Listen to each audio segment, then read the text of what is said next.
سلام دوست عزیز، خدا کنه که جور صحت سلامت باشی.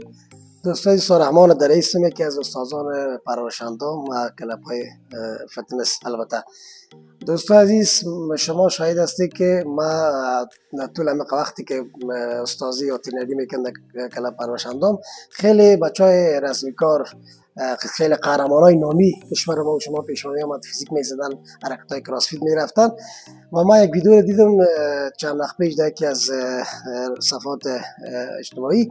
یکی از استادا بود میگفت که وزنه نزنی، وزنه یا جیم نری و خاطر شخ میشه، مش زدن نمیتونی دیگه. به این خاطر ما به این خاطر کوشش کردم که خواستم که یک ویدیو براتون جور کنیم و براتون بگیم که اصلا گپ نیست، استاد از ما خفه نشه. استادایی که گپ میزنن، جیم یگانه چیزی است برای ورزشکارای رسمی که بیخی ضروری است برایشان. یگانه رشته است که به هر رسمی کار یا بوکس یا مثال فری فایت، بخصوص بوکس فری فایت، پهلوانی، همچنان شخصا من خودم وایدلای نجنه فرامرز محمدی، یک تو قهرمانایی که کمربند 75 70 کیلو بود، پیش خودم وزنه میزنن و خوشحال خایسازوی و هدف فوقی خیلی مردم ها بود.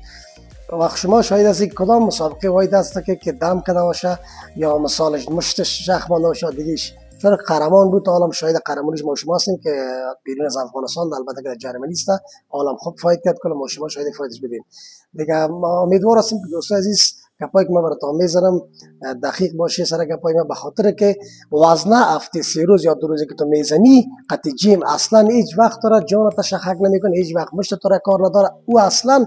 و هنوزم او قدرت مشت تا قدرت فیزیکی تا بدن تا بالا میبره. تو میتونی قطع خودت بوکسر از قطع پهلوان در فری فایت مثال جوره میشی، بسیار راحت قدش فایت میگیری، چرا که زور قدرت بالاست. اگر تو ما شما سر نفس خود کار کنیم، قدرت نباشه نفس چی کنه؟ وقتی که زیر ماندی.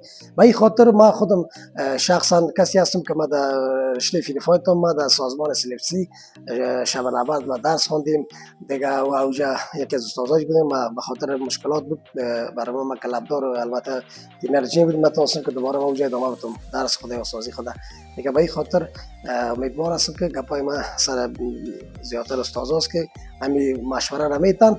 اصلا این مشوره خوبی نیست براشون. باید از برای بگویی که ما همیشه براشون میگفتم که هر رسمی کاری که رسمی میکنه، بوکس یا تکواندو یا پهلوانی، در پولی ازی باید از هفته 30 روز وزنه بزنه، وزنه کراسفیت و وزنه فرق میکنه.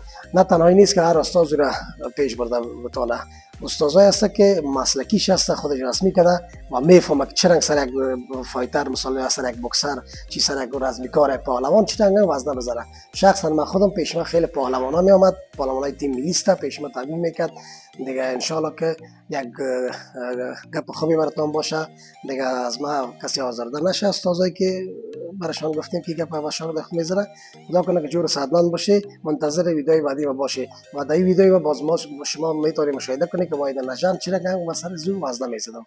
زنده و سلامت باشی.